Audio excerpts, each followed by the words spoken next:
World's changing, boys. Time we change too.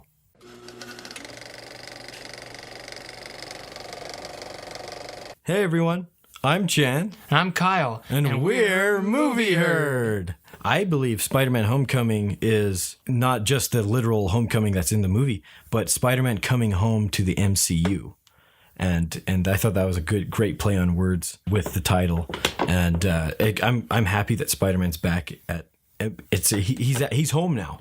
I think my favorite part of this movie is the fact that it is not an origin story. Yes. He is already Spider-Man. He already made his first suit that looked like crap. He knows what he's doing. He's he's still a little bit new to it, but he doesn't get bit in this story. His uncle doesn't die in this story. We already know that story because we've seen it so many times in other Spider-Man movies that we know it so well.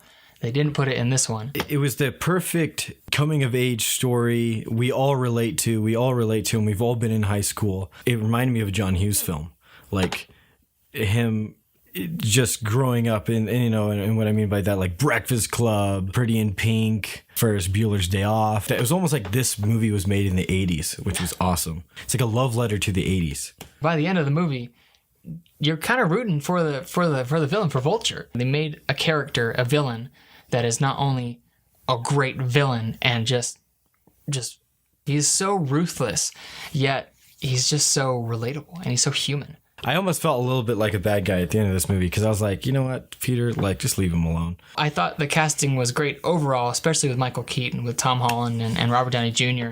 And even like the supporting actors were really, really good. I guess technically Robert Downey Jr. was a supporting actor in this. He gets to play that kind of a dad role in his own, Tony Stark kind of way. Yeah. You mentioned that you really liked Michael Keaton and that some of his previous roles had a major effect on him playing the Vulture. Not only does like Batman have a big role into how he got this role here into Homecoming, Batman in general has a influence of all the modern superhero movies today. That is like the grandfather of all superhero movies. So it felt perfect that Keaton was in the MCU. Another role that really defined him and helped him become and craft him into Vulture was Birdman. There was a quote in there that kind of goes through my mind every time I see Keaton as the Vulture now, where he's like, I gave these posers the keys to the kingdom, which he was really talking about.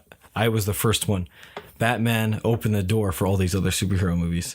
And so that's cool that he's in the MCU finally as the Vulture, and he was perfect as the Vulture.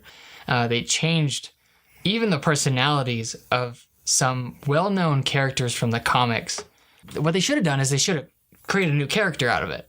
Have modern characters who would be in modern day high school settings and then give them a new name. For instance, one of the people actually is Flash. The way that he was portrayed, I don't think the actor was necessarily bad. Mm-hmm. I just think he had bad direction. I hated this Flash. Like, Flash is a big jock jerk, not a guy that like is in the same, like, he's in the same science club as, like, what's that about? I know they're trying to like make it more diverse and all that, but it just didn't really work with this character. I'm really passionate about a good score.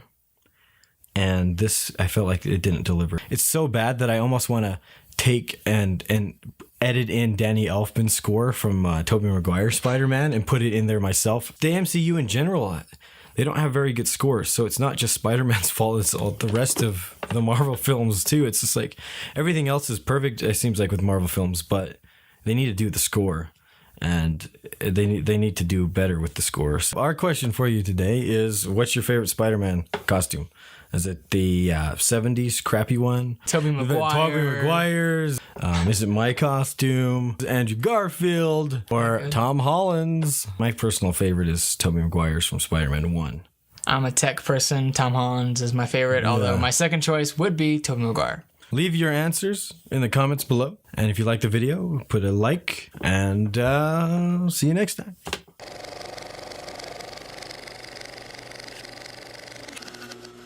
Hey everyone, if you like this video, we have more where that came from. And also subscribe. Push the subscribe button.